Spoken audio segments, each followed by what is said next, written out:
వృద్ధాప్యంలో ప్రామాయణం నడుపుతూ ప్రజల నుంచి చేత్కారం ఎదుర్కొంటున్న వైసీపీ బహిష్కృత ఎమ్మెల్సీ దువ్వాడ శ్రీనివాసు తన వక్ర బుద్ధిని మార్చుకోవటం లేదు. ఉత్తరాంధ్రకు చెందిన వైసీపీ సీనియర్ నాయకులు బొత్స, ధర్మాన సోదరులు, అలాగే తమ్మినేని సీతారాం వంటి వారిని వృద్ధ పీనుగులుగా తిడుతూ తానే 60 ఏళ్ల వయసులో వైసీపీని ఉద్ధరించే ఏకైక నాయకుడిగా చెప్పుకునేందుకు తెగ తాపత్రయపడుతున్నారు. ఉత్తరాంధ్రలో జగన్ పార్టీకి తనకంటే సమర్థుడు, సచీలుడు అయిన నాయకుడు లేడు అన్నట్టుగా బిల్డప్ ఇస్తూ తాజాగా ఒక వీడియో రిలీజ్ చేశాడు దువ్వాడ. వైసీపీ పేటీఎం కంటెంట్ పంపిన ఆ వీడియోలో దువ్వాడ అనుకోకుండా కొన్ని నిజాలైతే చెప్పారు. అదే సందర్భంలో అశ్వత్థామ అతహ అన్నట్టుగా కూటమి ప్రభుత్వం చేస్తున్న మంచిని మాయ చెయ్యాలని ప్రయత్నించి అడ్డంగా దొరికిపోయాడు. విశాఖ స్టీల్ ప్లాంట్ పై తనకేదో ప్రేమ ఉన్నట్టుగా బిల్డప్ ఇచ్చిన దువ్వాడ వైసీపీ ప్రభుత్వం అధికారంలో ఉండగా స్టీల్ ప్లాంట్ మూతపడే వరకు వెళ్లిన విషయాన్ని దాచేస్తున్నారు.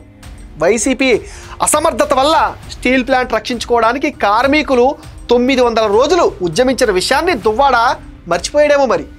విశాఖ స్టీల్ ప్లాంట్కు ముడిసరుకుని తీసుకొచ్చే గంగవరం పోర్ట్ను అదానికి అప్పగించి ప్లాంట్కు ఉరివేయాలని జగన్ రెడ్డి చేసిన ప్రయత్నాన్ని దువ్వాడ ఎందుకు ప్రశ్నించలేకపోయాడో ఇప్పుడు కాస్త చెబితే చాలా బాగుంటుంది. కూటమి ప్రభుత్వం అధికారంలోకి వచ్చాక కేంద్ర ప్రభుత్వం నుంచి 11,400 కోట్లు, రాష్ట్ర ప్రభుత్వం మరో 3,000 కోట్లు అందజేసి స్టీల్ ప్లాంట్ను రక్షించలేదా?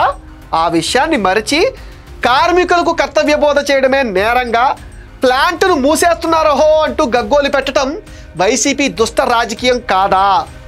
నిజంగా దువ్వాడకు స్టీల్ ప్లాంట్ పైన అంత ప్రేమే ఉంటే 2021లో గంగవరం పోర్ట్ను ఎందుకు అదానికి అప్పగించారు మరి?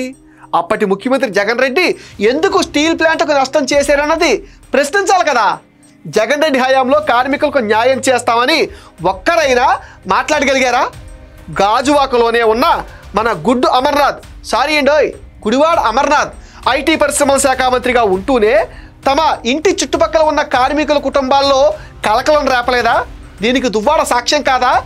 ఇప్పుడు అటు ఇటు కాకుండా పోయిన దువ్వాడ జగన్తో అక్రమ బంధం కొనసాగించే తాపత్రయంలో తప్పుడు ప్రచారం చేయవచ్చా?